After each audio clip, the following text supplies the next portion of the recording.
Hello, and thank you for your interest in the TEACH model. My name is Elizabeth Barker. My colleague, Dr. Catherine Blanco, and I are proud to present the TEACH model to you today. The TEACH model is based on a collective review of literature related to online learning and teaching. The 5 elements include T, transitioning to tech savvy, E, adjusting expectations, A, learner's perspective, C, collaboration, and H, helpful materials. The T stands for the transition to being tech savvy. Lexico.com describes a tech-savvy individual as well who is well informed about or proficient in the use of modern technology, especially computers. Therefore, competency in using a computer is a good start for educators transitioning to tech-savvy online teaching. Most educators already have some basic training in using computers, so they just need to understand how to use the specific online teaching tools of their schools. More specifically, the school's choice of learning management system. For example, Blackboard, Google Classroom, or Moodle. And educators should know the relevant computer programs that could enhance the quality of their online teaching, such as Microsoft Office for creating worksheets, spreadsheets, and PowerPoint presentations. The literature provides guidance for educators learning to be tech savvy. Schmidt, 2016, recommends that educators seek out online learning opportunities through informal, need-driven professional development that begins with searching relevant websites to find video tutorials, online articles, and step-by-step courses on the computer programs and learning management systems they will use to teach, thus enhancing their transition to being tech-savvy. For example, Google offers a free educator training to learn how to use the tools within the G Suite for education. That includes Google Classroom, Gmail, Google Meet, and more. Being tech-savvy also includes transitioning your curriculum to an online format. Teach.com in 2020 says, transitioning from teaching in a traditional face-to-face classroom with curriculum designed for direct instruction to a more inquiry-based learning approach of online may require creativity on the part of the educator. The academic standards and lesson objectives might not change when teaching online, but the way the curriculum is presented is probably going to need enhancements from the originally created content designed for teaching in person, according to Color 2002. Once you are comfortable with using additional technology tools, you should learn how to confidently navigate and utilize your learning management system as well to know how to add or upload content. Once educators are familiar with these basics, they should consider how their lesson plans could be presented in the online environment. According to the Online Learning Consortium in 2020, search lesson plans online to spark ideas. There are free lesson plans on a variety of educational topics to be taught online, and they are readily available for educators to use and apply promptly in their own classes. The E in TEACH stands for expectations. Educators and students approach online teaching and learning with expectations. Expectations of educators and students during the transition may differ based on resources and level of experience with technology. It cannot be expected that students learning from home will have all the tools they need to learn, nor should students be expected to already know how to use the tools. It should also be considered that homes where the students reside may not have everything they need.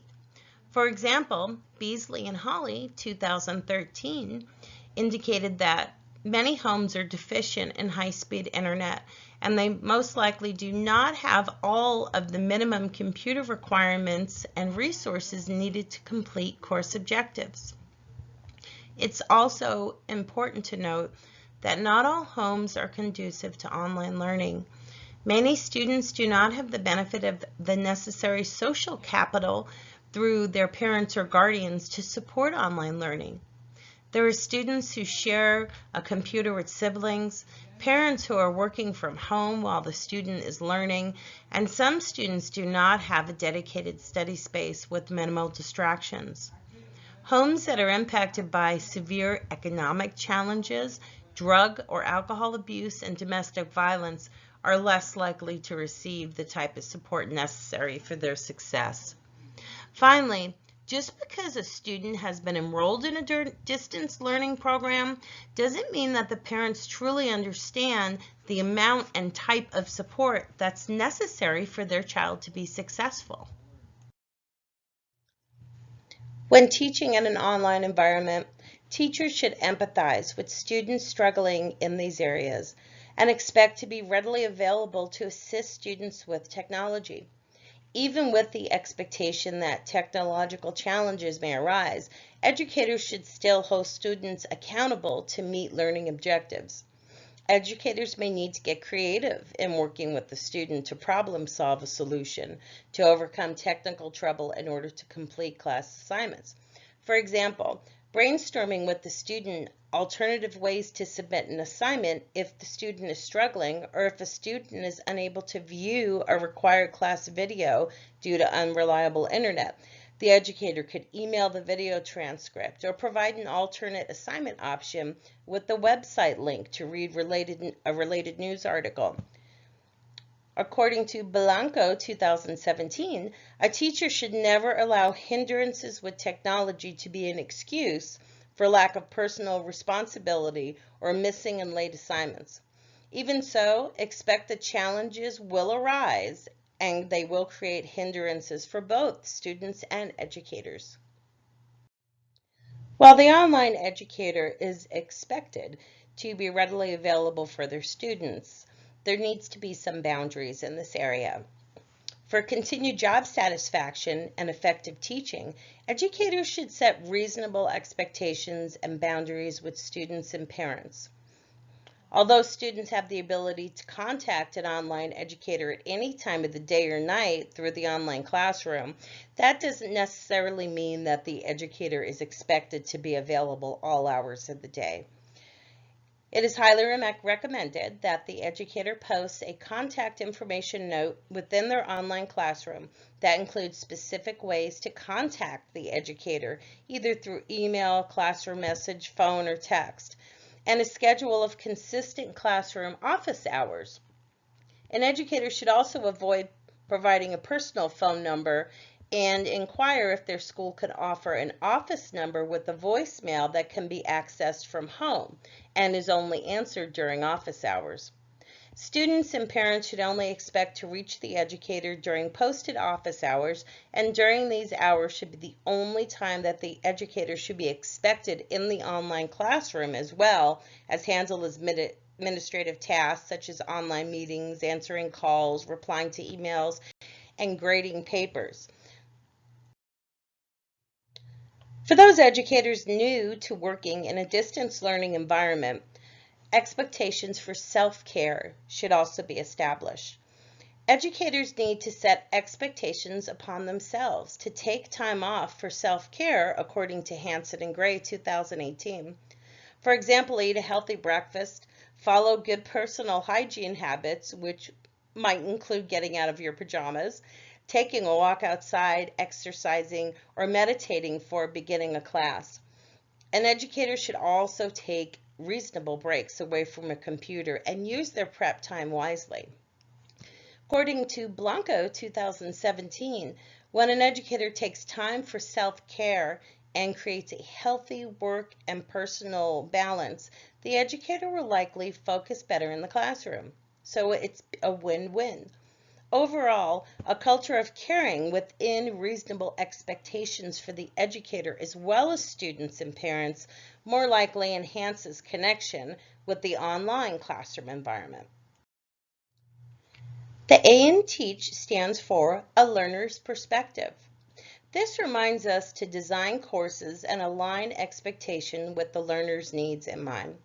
The literature is clear that the student perspective is what should drive instructional design.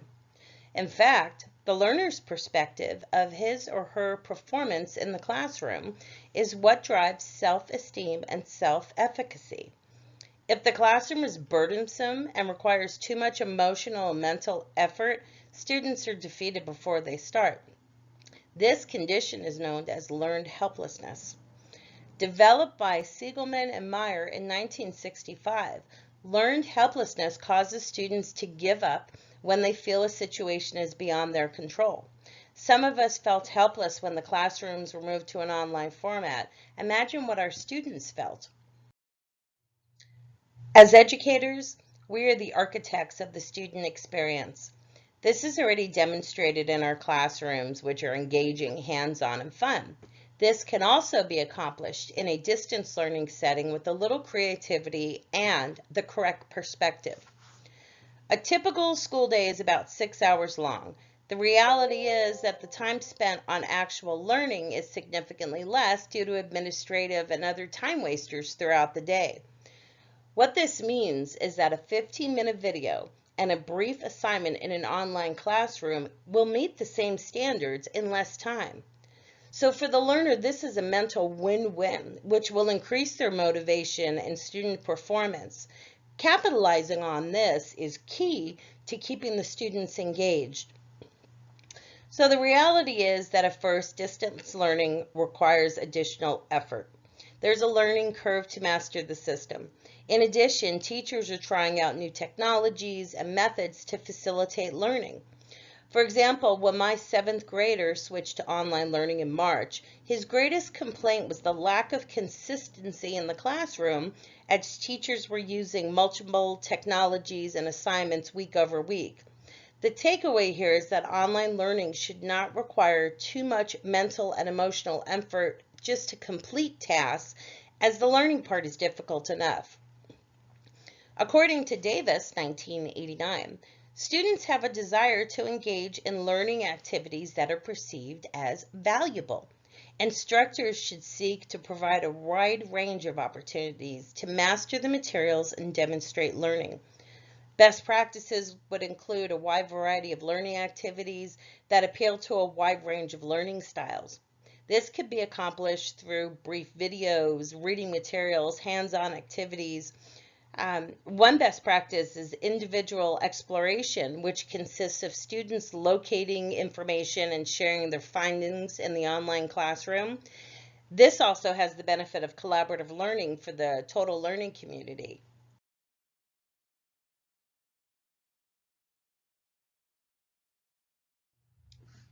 The C stands for collaboration. Based on the social constructivism theory by Bingham and Connor, 2010, when you engage with people, you build your own insight into what's being discussed. Someone else's understanding complements yours, and together you start to weave an informed interpretation. I have go-to people and resources in my personal learning network for technology, teaching strategies, and other resources. What I perceive as a personal shortcoming or gap in my educator experience is resolved efficiently, as I'm not beginning from scratch and I'm not recreating the wheel. The takeaway here is that your personal learning network must stretch beyond your immediate organization. Go beyond the teachers in your school district. Geographical boundaries are non-existent in the online environment. Teachers all over the country are experiencing the same struggles you are. Since by nature teachers and educators are willing to share their experience and information, it's wise to take advantage of that. Best practices in this area would include becoming active in educational communities of practice that are focused on K through 12 technology, subject matter expertise, and emerging trends in distance education. A good starting point for educators are the resources that were created specifically for the response to the COVID-19 pandemic. The C stands for collaboration. Based on the social constructivism theory by Bingham and Connor, 2010,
the H in TEACH stands for helpful materials.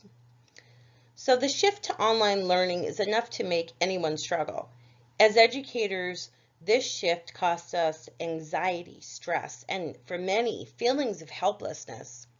According to Siegelman, 2011, the educator's goal is simple: to reduce the number of those who struggle and increase the number of those who grow.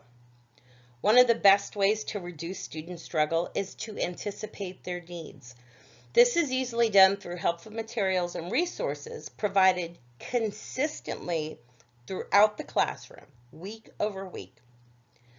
While many students are familiar with Google Classroom, the user experience is going to vary from course to course and from teacher to teacher. Depending on the subject taught, distance learning students are expected to access new technologies and then manage their daily workload from a time and practical perspective. The best practice here is to develop helpful materials which provide all the information and resources in one place. An example is that I use a weekly calendar that provides a descriptive link to the daily math lessons, an average time to complete each lesson, and a supplemental resources providing additional guidance and instruction. Writing assignments should include descriptive links for proofreading and citation resources, as well as instructions for submitting the assignment. This should be done with each assignment. Consistency and repetition here are the key, so students know what to expect and become confident in completing the activities and assignments. A student should have all the resources they need in one place for each assignment or each activity. The student shouldn't have to exit out of the assignment instructions or exit out of the task to locate the resource. The key takeaways here are consistency, anticipation of the student's need, and repetition. So create a classroom that's consistent. When creating instructions for assignments, for example, include things like a time estimate, necessary resources, and assistance on common pain points. A particularly difficult assignment might include an audio or video to explain the various elements required. Even if the students are submitting their weekly assignments in the same manner every week, you still want to explain where and how to submit the assignment. It's helpful to use consistent naming in the classroom, for example, using the keywords practice quiz or weekly reflection across all weeks. It's the predictability here that provides comfort to students as they're familiar with the classroom and teacher expectations. In this instance, I find that having a foundational bank of information that I can copy and paste into my instructions and other places in the classroom makes this an extremely easy task. We presented a lot of information to you today, and you might be wondering where to begin to apply it all. Well, the good news is that this is a process, not an event. I've been teaching online since 2008, and here's what my recommendations are. Create a wish list that includes what your ideal classroom would look like. Dream big. What activities and resources would you include if you could just wave the magic wand and they would be there? From there, create your personal learning network to collaborate with other educators. Find out what they're doing in their classrooms. What tools are they using? What websites are they using for subject matter material? Just gather information. From there, create some long and short-term goals, but be realistic. So for example, by the end of the semester, you expect to incorporate or create new materials or certain practices in your classroom. Remember, as you learn new skills and implement new things in the classroom, you're going to cease doing other practices that are less efficient. In fact, you're going to find that your wish list is going to continue to evolve, and so will your classroom. You can do this. It doesn't all have to be perfect from day one. Just keep a running list of things you would like to add, things you want to learn, and different ways that you can support your students. Good luck, and thank you for everything you do for our students.